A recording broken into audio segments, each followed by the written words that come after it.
hindi na ako umabot sa part Yung bata mo. kasi si Kay yung bata. So hindi kami nakapag talaga eksena. Yung character kumbaga ng nanay na hanggang magsakripisyo para sa kanyang anak. Paano ka humugod doon? I think yung part siguro yung separation, yung nag-separate yung parents ni Ariana doon sa When Magic Hurts.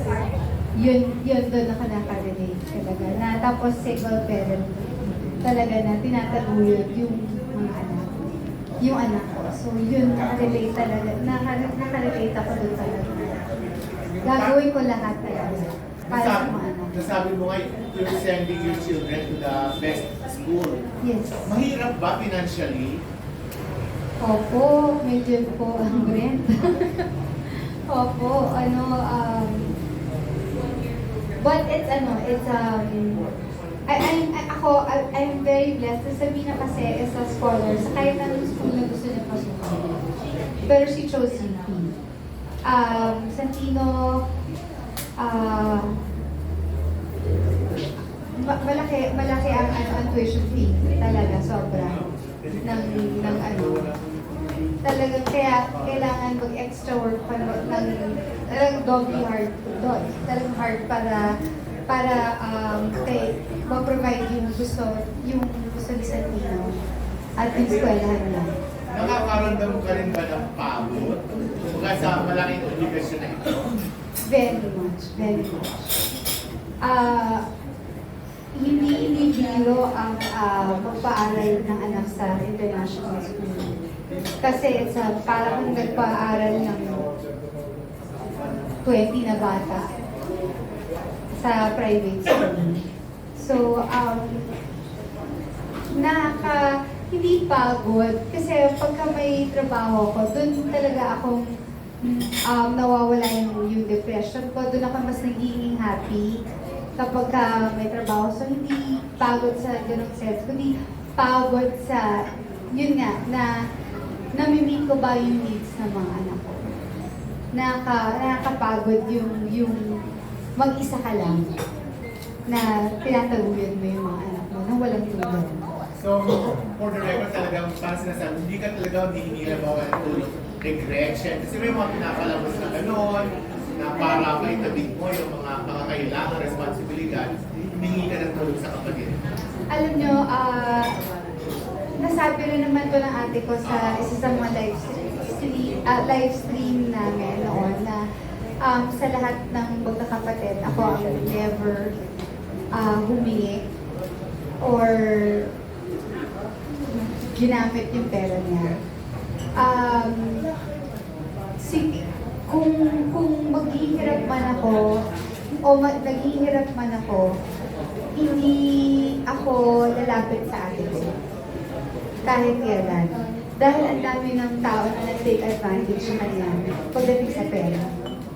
At ayokong isipin niya na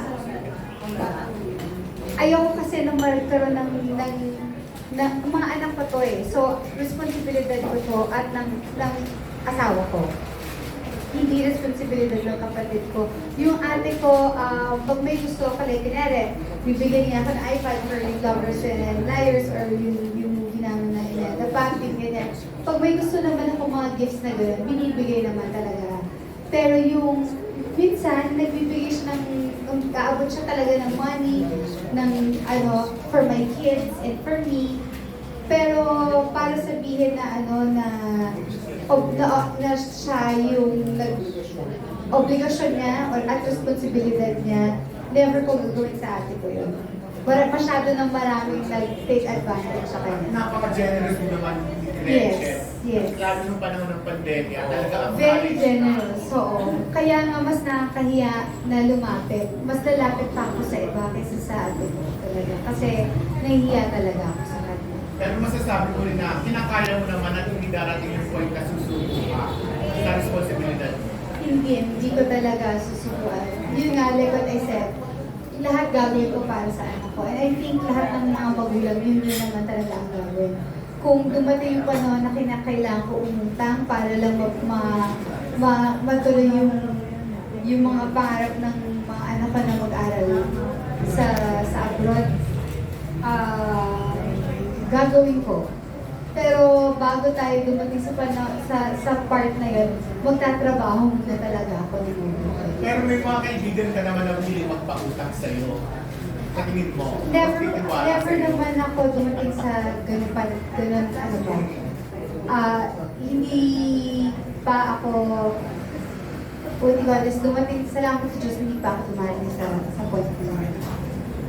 Okay. Sobrang actually isa yun sa mga nagpa-yes talaga sa akin. Oo, at saka na sinabi ko, sige direct, sasali ako sa pelikula. Kasi nung sinabi ni direct sa akin, nagagamitin ulit yung What to Believe. Tapos anak ko pa, first pa ng anak ko, first movie pa niya, parang sobrang, it's something that I will always, and she will always remember. So, nakaka-touch lang talaga. Nakaka-touch na, alam mo yun, na hanggang ngayon, inaalala pa rin talaga rin yung love team namin ni Rico, yung movie namin, magatutuloy, at gagamitin ulit yung kanta namin. So, yun isa sa mga nagpa-all talaga sa akin. Tsaka yung Got to Believe in Magic na kanta ni David Pomeranz po, isa po siya sa iconic music. Yes. Hindi lang sa mga sa Pilipinas. At iconic din siya kasi lalo na nung Claudine Barreto, Rico yan tandem. So nag-double siya, may version na rin, naganda na version. So yung music na yon, pray namin, nilakad namin, sa awa naman po ng Diyos. Maraming salamat kay Ma'am Rachel o Police Record. Sila po yung may 100% na authority to give us the mechanical rights ng And sobrang salamat din kay Police kasi hindi lang po niya pinagamit sa amin yung part.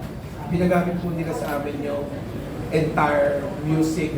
Mula simula and mula hanggang ending. And pwede ko na pong sabihin sa inyo na officially po When Magic Hurts, ang kanya po official soundtrack ay Got to Believe.